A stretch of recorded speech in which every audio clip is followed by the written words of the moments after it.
jika kamu berbuat jelek juga untuk diri kalian sendiri. Jadi seringkali kita masih salah atau keliru di dalam menempatkan sudut pandang. Kalau kita sholat, seolah-olah itu kebaktian kita kepada Allah. Enggak ya. Sholat itu kebutuhan kita. Allah enggak butuh sholat kita. Allah enggak butuh kita sembah. Enggak. Kita yang butuh menyembah Allah. Kita bersyukur, itu juga bukan karena kita lalu memberi Allah sesuatu. Enggak. Itu juga bentuk kita berterima kasih. Sudah pun begitu loh. Allah memberi kita pahala. Padahal sebenarnya itu sudah menjadi kewajiban kita. Demikian pula ketika kita bersedekah. Ya, kadang kita merasa seolah-olah itu memberi. Giving. Padahal itu bukan giving, itu bukan memberi itu. Itu saving. Giving itu bukan giving itu sebenarnya. Tapi sending. Sending itu mengirimkan. Kalau memberi itu kan seolah sama ngasih seseorang gitu ya. Misalnya, sampean ngasih si A, anak yatim atau fakir miskin. Loh, sama ngasih itu kan seolah-olah sampean memberi orang itu gitu. Bukan. Sampean itu mengirimkan titipan sangu sampean lewat orang tersebut. Jadi harusnya justru saya dan sampean yang berterima kasih terhadap orang yang mau menerima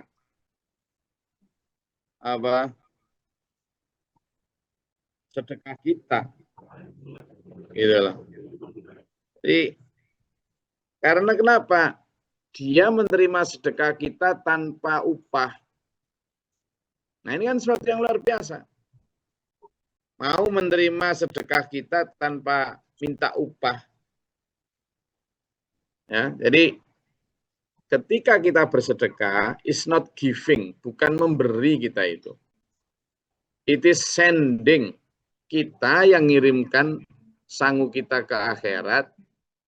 Kalau misalnya sampean dan saya ngirim uang kepada, misalnya kita di Malaysia sebagai TKI TKW atau di mana gitu ya, lalu ngirim uang ke rumah di Indonesia sini, lah ada biaya pengiriman toh.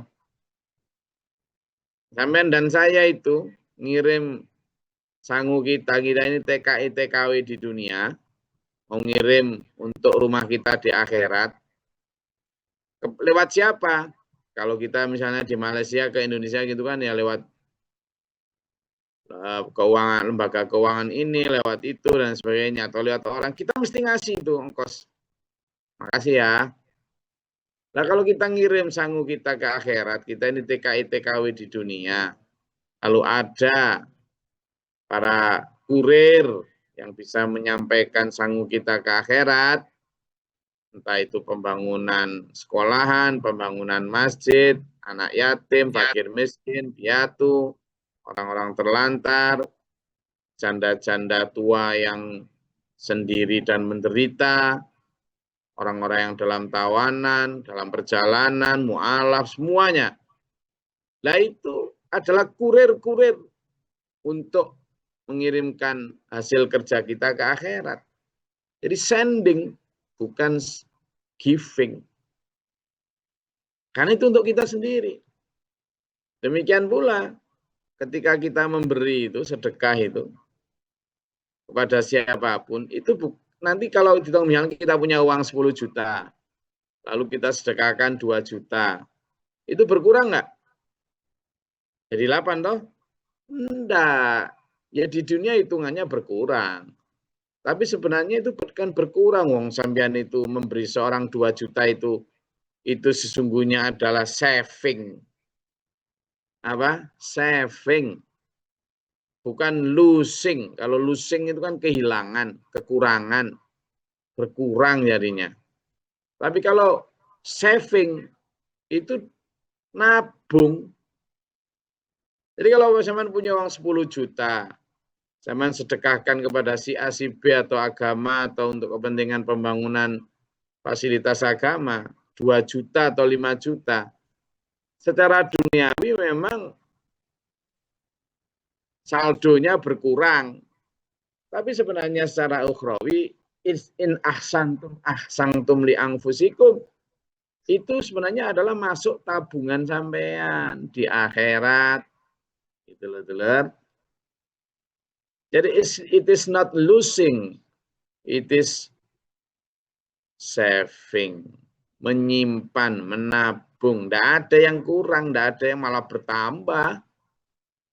Malah fi kulli sumbulati mi'ata habbah kan. Di dalam setiap tangkai nanti akan ada 10 atau 100 butir. Jadi tiap butir itu nanti menjadi sab'a sanabil kok, menjadi 7 tangkai, lalu tiap tangkai akan menjadi segitu nanti di akhirat. Memang nggak kelihatan sekarang sih. Jadi gitu loh. In ahsantum li anfusikum. Ya kan? Makanya zaman kalau bersedekah itu sesuatu yang kamu sendiri memicingkan mata itu jangan disedekahkan, Rek. Gitu. Jadi coba dibuka ayat 267 surat Al-Baqarah.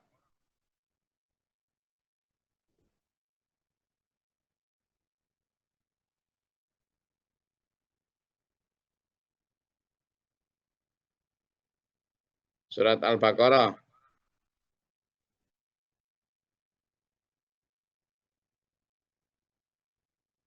Izin Gus. A'udzubillahi minasyaitonirrajim. Bismillahirrahmanirrahim.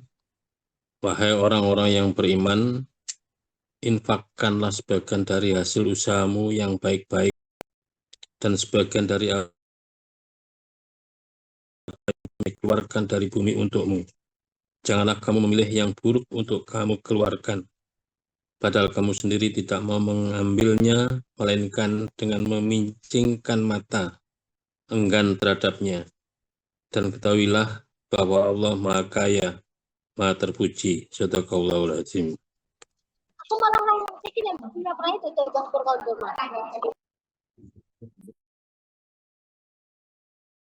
Itu kan gitu.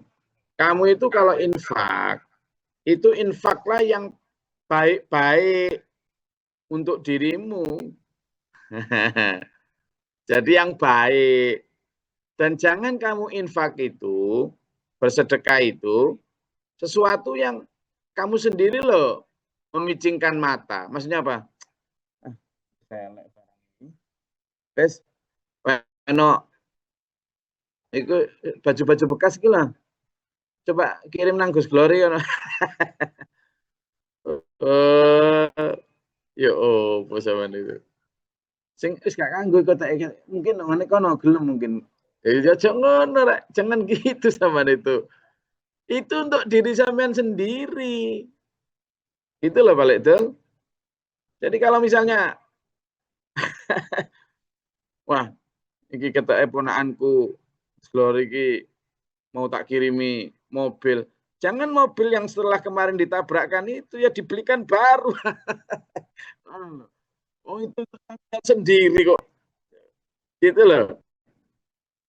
Bukan saya nggak minta mobil. Maksud saya konsep yang di dalam surat Al-Baqarah yang dibaca oleh Pak Budi tadi itu mengajari kita. Allah, kamu itu kata Allah, harta yang kami berikan kepadamu kata Allah.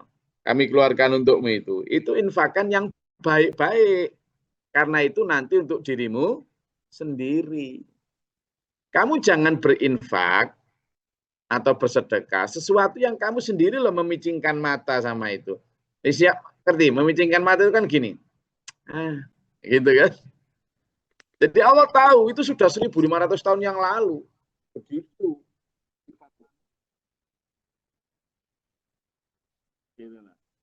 Jadi ya, ini yang harus kita hindari. Lalu kenapa sih kok diperintah begitu? Kenapa kok kita diperintah bersedekah atau berbuat baik itu yang baik-baik?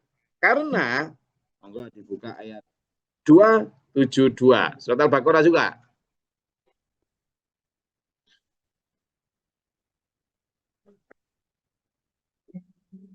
Bismillahirrahmanirrahim. Surat Al-Baqarah ayat 272. Bukanlah kewajibanmu, Muhammad, menjadikan mereka mendapat petunjuk, tetapi Allah lah yang memberi petunjuk kepada siapa yang Dia kehendaki. Apapun harta yang kamu infakkan, maka kebaikannya untuk dirimu sendiri. Dan janganlah kamu berinfak melainkan karena mencari ridha Allah. Dan apapun harta yang kamu infakkan, niscaya kamu akan diberi atau pahala secara penuh dan kamu tidak akan dizalimi atau dirugikan. Nah, itu kan. Jadi kamu kalau berinfak itu yang baik-baik itu untuk dirimu sendiri nanti. Gitu. Jadi jangan merasa ragu. Pasti dan itu pasti akan dibalas Allah di akhirat nanti. Jadi in ahsantum li'ang fusikum wa in asatum falaha. Demikian pula ini tidak hanya dalam hal bersedekah ya, tapi juga dalam hal kebaikan-kebaikan yang lain. Kalau kamu berbuat jelek juga itu nanti baliknya kepada dirimu sendiri. Fa idza jaa wa'dul akhirati liyasu'u wujuhakum wa liyadkhulul masjida kama dakhaluhu awwala marrati wa litabbiru ma 'ala tadbira. Ini cerita tentang yang seperti sebelumnya, bahwa mereka kemudian ketika mulai memasuki Masjidil Aqsa, mereka juga masuk seperti pertama kali. Mereka melakukan kejahatan apa? Seperti pertama kali berbuat jahat. Ya, di awal juga sudah diterangkan bahwa Masjidil Aqsa itu sesuatu yang dulunya peninggalan dari nabi-nabi sebelumnya, tetapi banyak disalahgunakan, termasuk oleh mereka-mereka yang mendurhakai Taurat. Mereka juga kemudian dengan kejam memperlakukan sesamanya di sana. Asa rabbukum ayyarhamakum wa in udtum udna. Mudah-mudahan Tuhanmu melimpahkan rahmat kepadamu. Tapi jika kamu kembali melakukan kejahatan, kata Allah, wa in udtum, maka udna, kami juga akan mengazabmu lagi. Nah itulah. Kemarin sudah ditolong dari kaum Jababiro misalnya, kemudian kamu sudah selamat, lalu di ayat sebelumnya mereka dikasih kenikmatan berupa orang-orang dikasih kenikmatan berupa harta, berupa anak, itulah kemarin kami limpahkan kepada kalian anak dan harta. Nah itu biasanya kemudian membuat orang menjadi apa?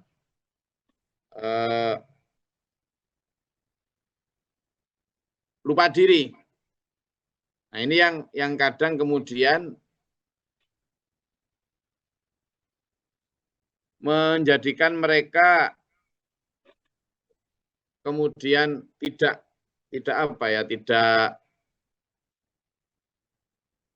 tahu diri.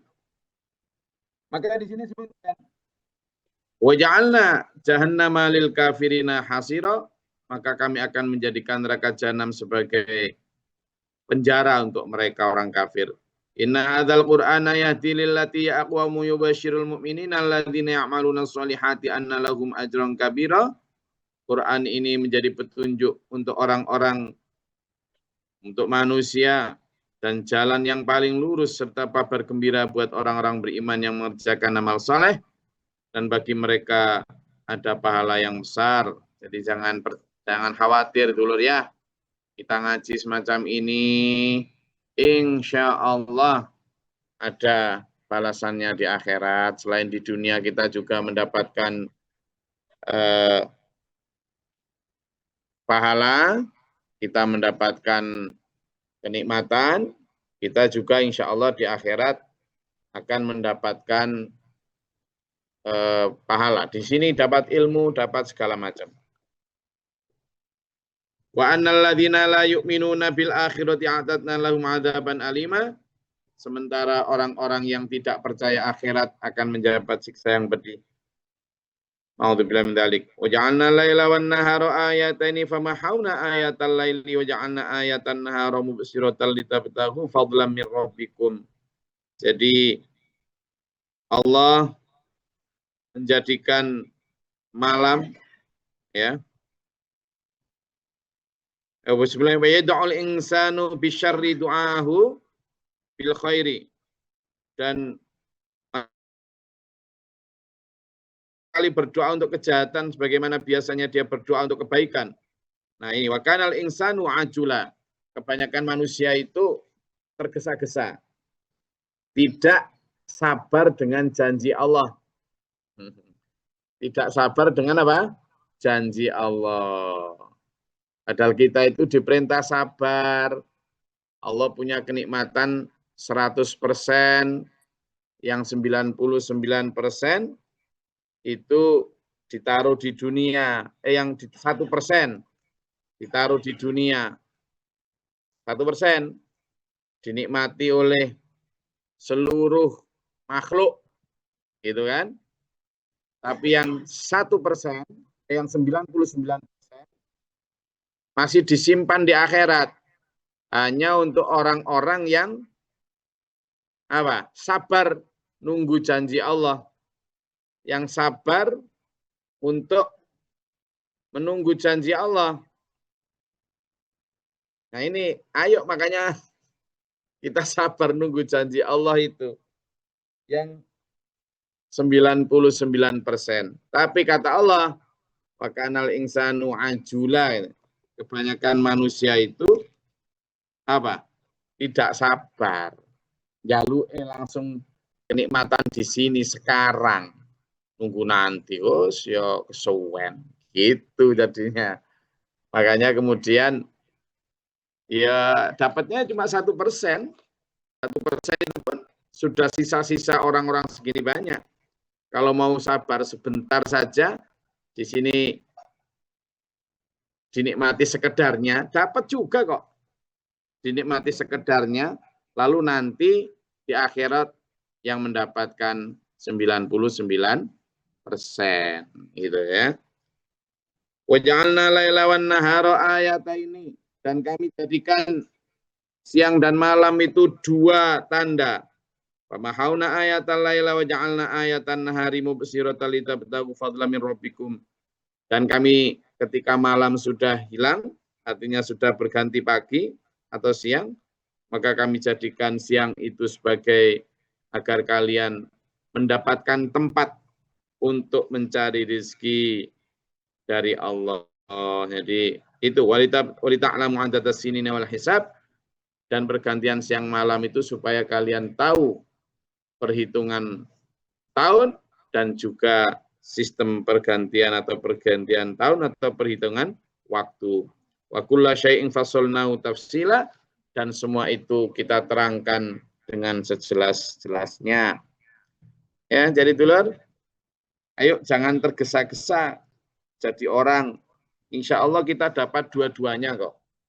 Insya Allah kita dapat ya kenikmatan dunia sekedarnya dan kenikmatan yang berlebih nanti di akhirat. Makanya tadi diperintahkan Allah ketika kamu melakukan kebaikan itu untuk dirimu sendiri. Jangan yang jelek-jelek yang kamu berikan. Malas aku sholat ya serakaat saja.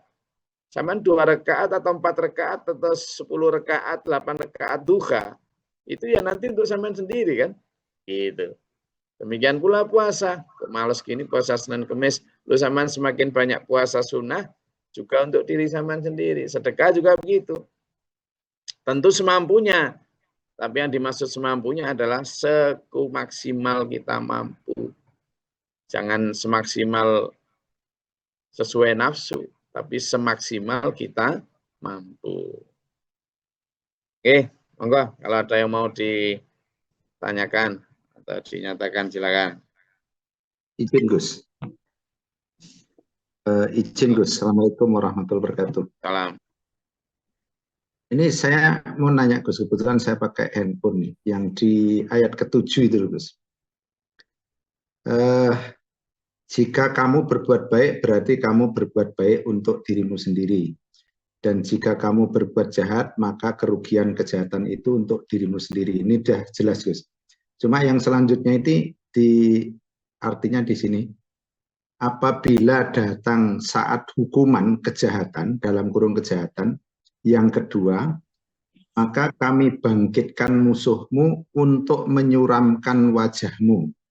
Lalu mereka masuk ke dalam Masjidil Aqsa, sebagaimana ketika mereka masuknya pertama kali dan mereka membinasakan apa saja yang mereka kuasai. Yang saya tanyakan, kami bangkitkan musuhmu itu musuhnya siapa tuh yang menyuramkan wajahmu? Terus mereka begitu memasuki Masjidil Aqsa, mereka membinasakan apa saja yang mereka kuasai. Matur suwun.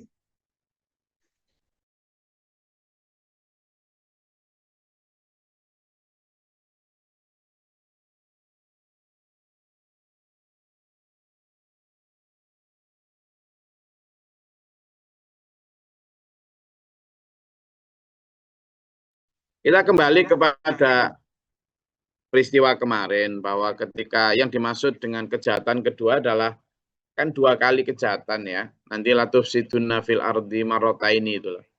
2 kali. Nah, yang kedua itu kemarin kan ada beberapa tafsir ya. Maka kami bangkitkan musuhmu itu yaitu tadi yang kemarin. Yang kalau di sini disebut sebagai Nebukadnezar ya. Jadi satu penguasa lalim yang kemudian memasuki Yerusalem, memasuki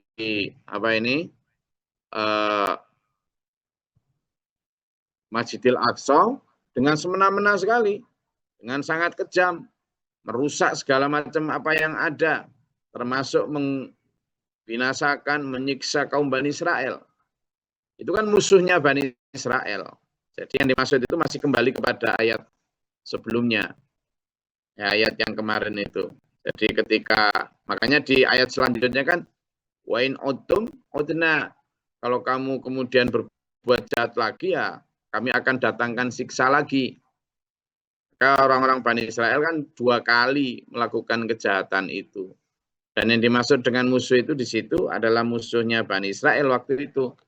Di mana ada satu mereka dilanda siksa itu tidak dalam bentuk bencana alam, tapi dalam bentuk ini tadi, dalam bentuk penguasa yang datang yang zalim itu tadi. Ya.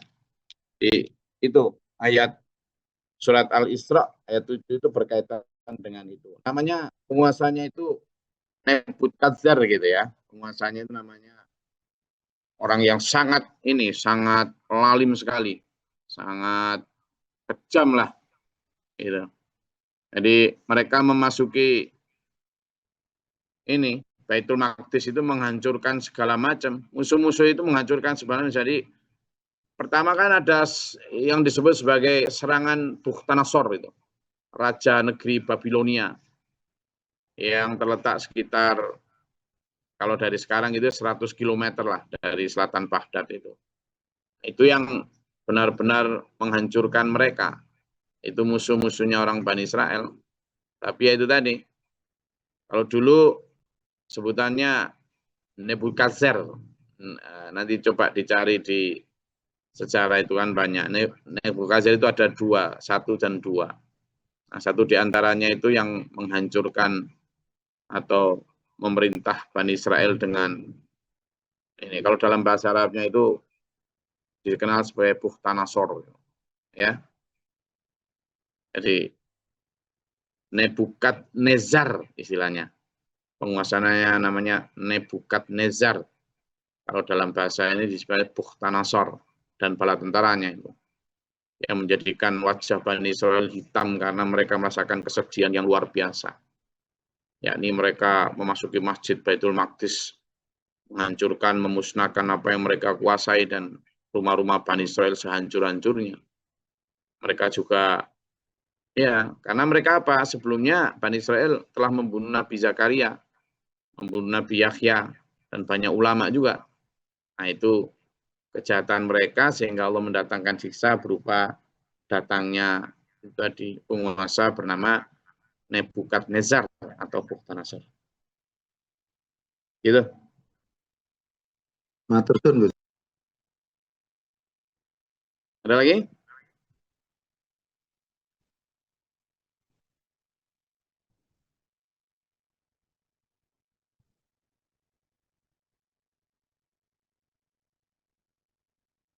Enggak apa-apa. Ini kita bicara sejarah juga. Ya, Assalamualaikum. Ini ayat yang ini 11. Ini manusia seringkali berdoa untuk kejahatan.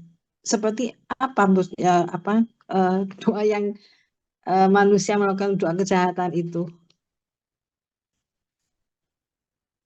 Sehingga manusia itu tergesa-gesa tuh, Gus. Dan manusia seringkali berdoa untuk kejahatan. Yang pertama. Yang kedua, masa jahiliyah itu apakah terjadi itu semenjak adanya Nabi Adam atau zaman sebelum Rasulullah Muhammad turun jahiliyah itu, Gus? Terima kasih.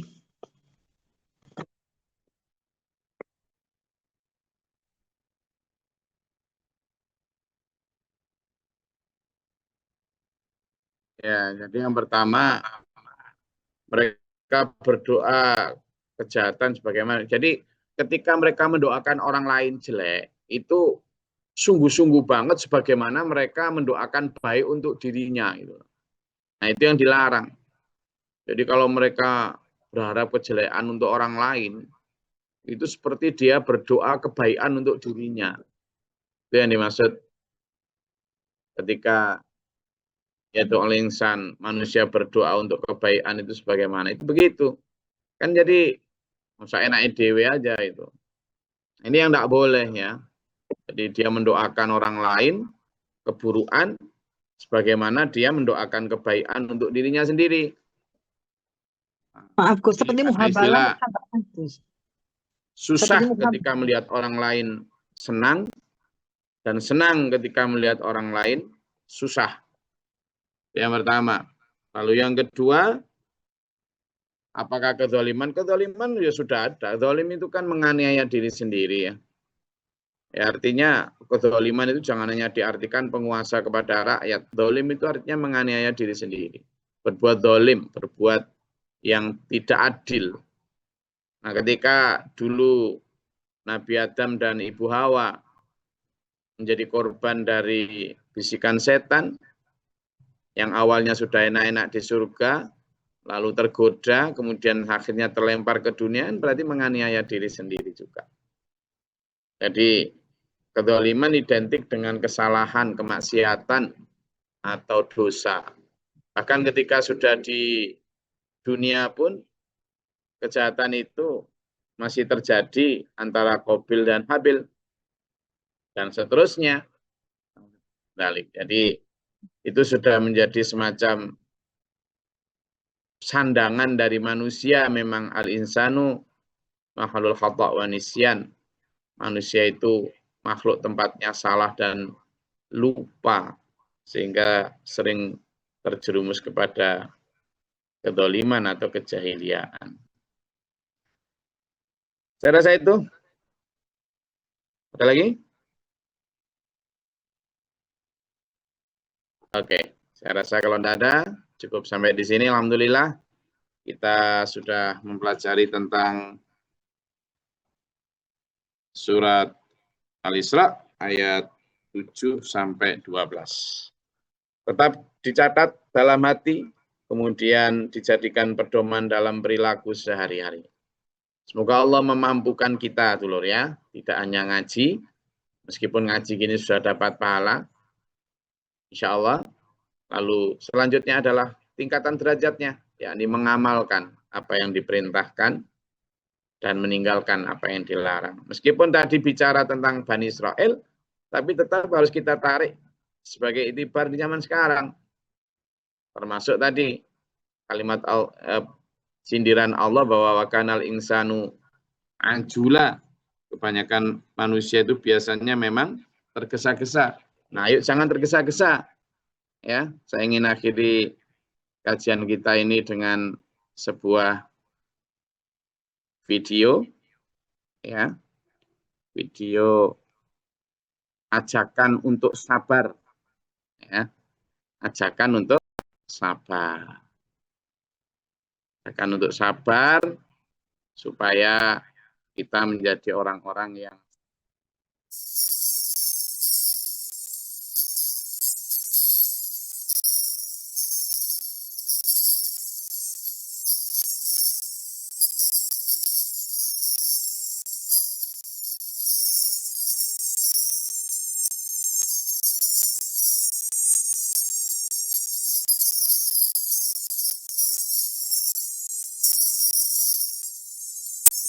Tidak ada suaranya, Gus.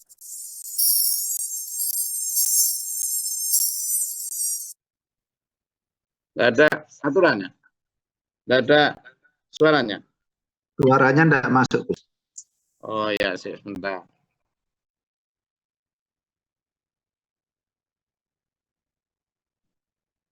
Jadi supaya kita menjadi orang-orang yang ini ya, jadi orang-orang yang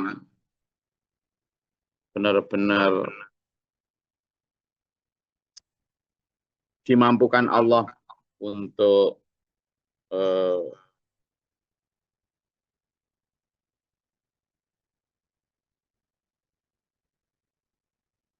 berbagi, terutama dalam hal ini, dalam hal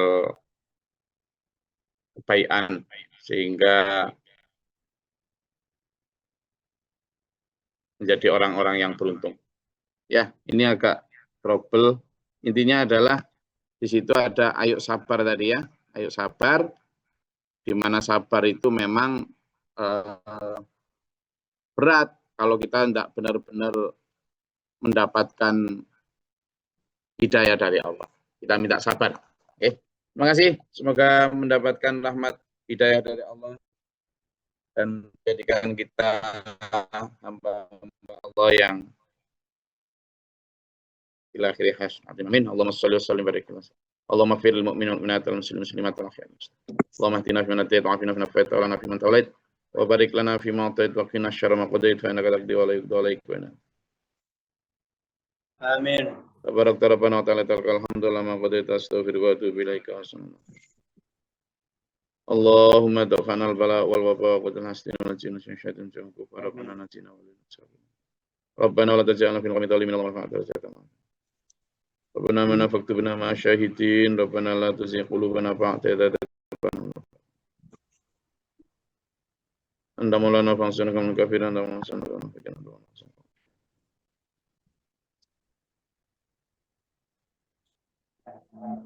Rabbi a'udzubika min hamazati syaitan wa a'udzubika rabbi yahdurun.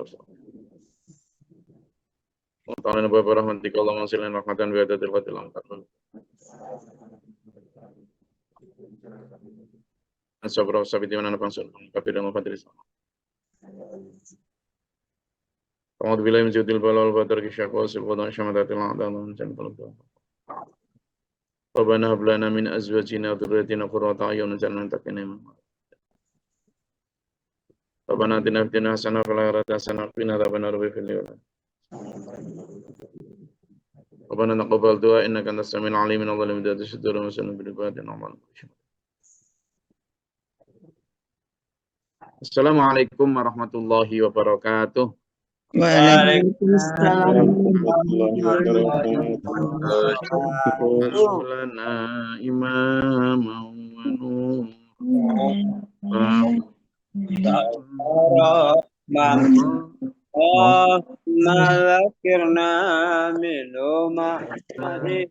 وعلمنا منه ما جهلنا وارزقنا تلاوته آناء الليل وأطراف النهار رب العالمين